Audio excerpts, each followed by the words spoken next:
पौराणिक कथानुसार सालों पहले धरती पर एक राक्षस राजा था जिसका नाम था जालंधर। जालंधर की उत्पत्ति समुद्र मंथन के दौरान हुई थी।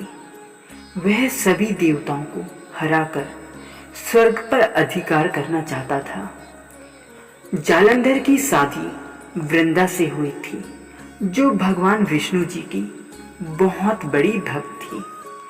वृंदा एक पतिव्रता स्त्री थी जिसकी पवित्रता की वजह से आज तक कोई भी देवता जालंधर को हरा नहीं पाया था।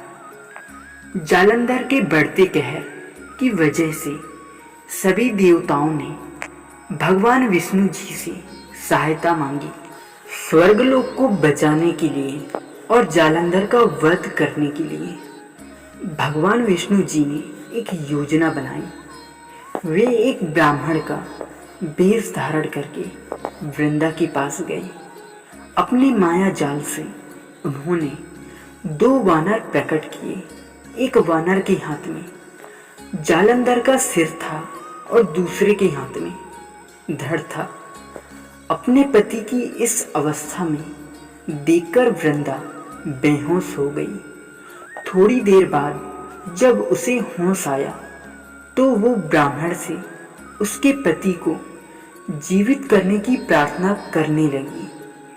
ब्राह्मण के भेष में भगवान विष्णु जी ने वृंदा के साथ छल किया और खुद जालंधर के भेष में उसके पास चली गई। वृंदा को इस छल का जरा सा भी आभास नहीं हुआ।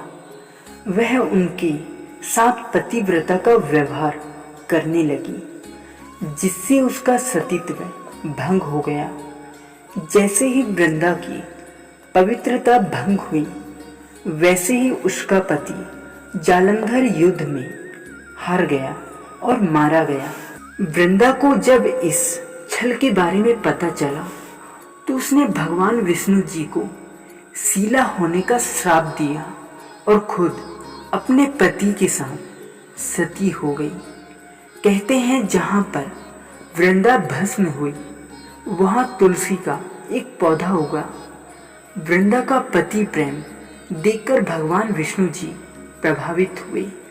उन्होंने वृंदा से कहा, तुम अपने सतीत्व के कारण मुझे लक्ष्मी जी से भी अधिक प्रिय हो गई हो।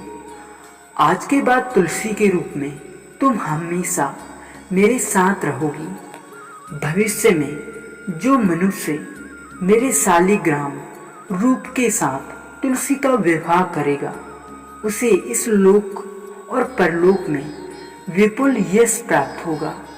तभी से हर साल कार्तिक मास की एकादशी को तुलसी विवाह किया जाता है।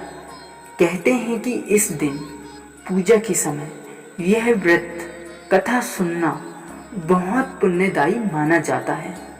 राधे राधे। दोस्तों, आप लोगों को यह कहानी कैसी लगी प्लीज़ कमेंट में ज़रूर बताइए और ऐसे ही कहानी सुनने के लिए हमारे चैनल को सब्सक्राइब ज़रूर कीजिए। राधे राधे।